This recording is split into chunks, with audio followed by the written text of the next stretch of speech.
ಲೋಕಸಭಾ ಚುನಾವಣೆಗೆ ಇನ್ನೇನು ದಿನಾಂಕ ಘೋಷಣೆಯಾಗಲಿದೆ. ಎಲ್ಲ ರಾಜಕೀಯ ಪಕ್ಷಗಳು ಟಿಕೆಟ್ ಹಂಚಿಕೆ ಕುರಿತು ಬ್ಯುಸಿಯಾಗಿವೆ. ಒಂದೆಡೆ ಎನ್ಡಿಎ ಮೈತ್ರಿ ತನ್ನ ವ್ಯಾಪ್ತಿಯನ್ನು ವಿಸ್ತರಿಸಿಕೊಳ್ತಾನೇ ಇದೆ.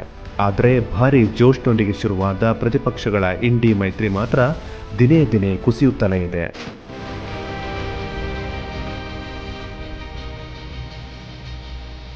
ಇತ್ತೀಚಿನ ಬೆಳವಣಿಗೆಯಲ್ಲಿ ಎನ್ಡಿಎ ಮೈತ್ರಿ ಆಂಧ್ರಪ್ರದೇಶಕ್ಕೂ ತನ್ನ ವ್ಯಾಪ್ತಿಯನ್ನು ವಿಸ್ತರಿಸಿಕೊಂಡಿದೆ.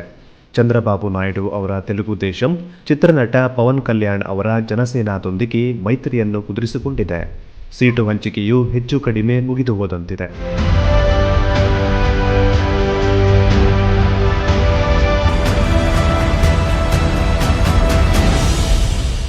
ಮುಂದಿನ ದಿನಗಳಲ್ಲಿ ಅಕಾಲಿ ದಳ ಕೂಡ ಮತ್ತೆ ಎನ್ಡಿಎ ತೆಕ್ಕೆಗೆ ಬರುವ ಸಾಧ್ಯತೆ ಇದೆ.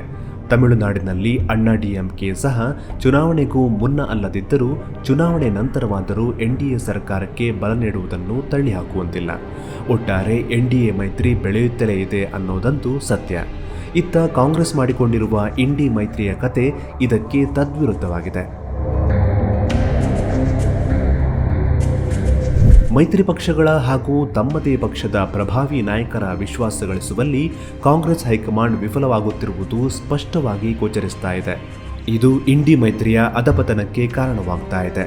ಇಂಡಿ ಮೈತ್ರಿಕೂಟದ ಕೇಂದ್ರ ಬಿಂದುವಾಗಿರುವ ಕಾಂಗ್ರೆಸ್ನ ವರ್ಚಸ್ಸು ಕೂಡ ಇದೇ ಕಾರಣಕ್ಕೆ ಇಳಿಮುಖದ ಹಾದಿ ಹಿಡಿಯುತ್ತಿದೆ.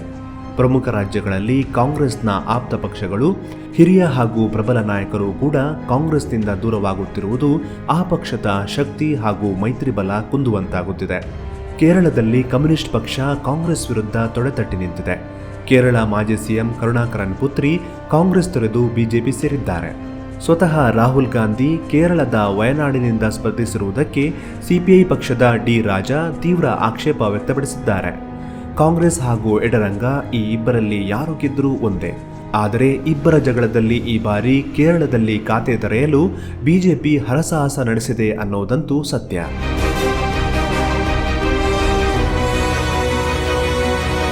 ಪಶ್ಚಿಮ ಬಂಗಾಳದಲ್ಲಿ ಪ್ರಮುಖ ಪಕ್ಷವಾಗಿರುವ ಟಿಎಂಸಿಯನ್ನು ಕಾಂಗ್ರೆಸ್ ಅಥವಾ ಇಂಡಿ ವಿಶ್ವಾಸಕ್ಕೆ ತೆಗೆದುಕೊಂಡಿದ್ದರೆ ಬಿಜೆಪಿ ವಿರುದ್ಧದ ಗುಡುಗಿಗೆ ಮತ್ತೊಂದು ಶಕ್ತಿ ಬರುತ್ತಿತ್ತು.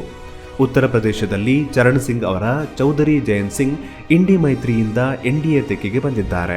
ಇದು ಸಹಜವಾಗಿ ಇಂಡಿ ಮೈತ್ರಿಗೆ ಪೆಟ್ಟು ನೀಡಿದೆ.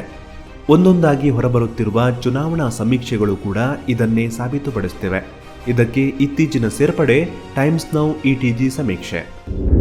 ಈ ಸಮೀಕ್ಷೆಯಂತೆ ಒಟ್ಟು 543 ಕ್ಷೇತ್ರಗಳ ಪೈಕಿ ಈ ಬಾರಿ ಬಿಜೆಪಿ ನೇತೃತ್ವದ ಎನ್ಡಿಎ ಮೈತ್ರಿಕೂಟ 358ರಿಂದ 398 ಕ್ಷೇತ್ರಗಳಲ್ಲಿ ಗೆಲುವು ಸಾಧಿಸುವ ಸಾಧ್ಯತೆ ಇದೆ. ಇಂಡಿಯಾ ಒಕ್ಕೂಟ 110ರಿಂದ 130, ವೈಎಸ್ಆರ್ಸಿಪಿ 21ರಿಂದ 22, ಬಿಜೆಡಿ 10ರಿಂದ 11, ಇತರರು 11ರಿಂದ 15 ಸ್ಥಾನಗಳಲ್ಲಿ ಗೆಲುವು ಸಾಧಿಸಬಹುದು. ಕರ್ನಾಟಕದಲ್ಲಿ ಕೂಡ ಮತ್ತೊಮ್ಮೆ ಬಿಜೆಪಿ ಹೆಚ್ಚು ಸ್ಥಾನ ಗೆಲ್ಲಲಿದೆ ಎಂದು ಎಲ್ಲ ಸಮೀಕ್ಷೆಯಂತೆ ಈ ಸಮೀಕ್ಷೆಯು ಭವಿಷ್ಯ ನುಡಿದಿದೆ. ಬಿಜೆಪಿ ಹಾಗೂ ಜೆಡಿಎಸ್ ಮೈತ್ರಿ ಮಾಡಿಕೊಂಡಿವೆ. ಒಟ್ಟು 28 ಕ್ಷೇತ್ರಗಳ ಪೈಕಿ ಎನ್ಡಿಎ ಮೈತ್ರಿಕೂಟ 22ರಿಂದ 24 ಸ್ಥಾನಗಳಲ್ಲಿ ಗೆಲ್ಲುವ ಸಾಧ್ಯತೆ ಇದೆ. ಇಂಡಿಯಾದ ಭಾಗವಾಗಿರುವ ಕಾಂಗ್ರೆಸ್ 4ರಿಂದ 6 ಸ್ಥಾನಗಳಲ್ಲಿ ಗೆಲುವು ಸಾಧಿಸಬಹುದು ಎಂದು ಸಮೀಕ್ಷೆ ಹೇಳಿದೆ. ಕಾಂಗ್ರೆಸ್ ಸೇರಿದಂತೆ ಇನ್ನಿತರ ಪಕ್ಷಗಳ ಆಂತರಿಕ ಸಂಘರ್ಷ ಸೋಲಿಗಿಂತ ಹೆಚ್ಚಾಗಿ ಪ್ರಧಾನಿ ಮೋದಿ ಪರ ಇರುವ ಜನಬೆಂಬಲವೇ ಈ ಸಮೀಕ್ಷಾ ಸಾಧನೆಗೆ ಸಾಕ್ಷಿಯಾಗಿದ್ದಂತೂ ಸತ್ಯ.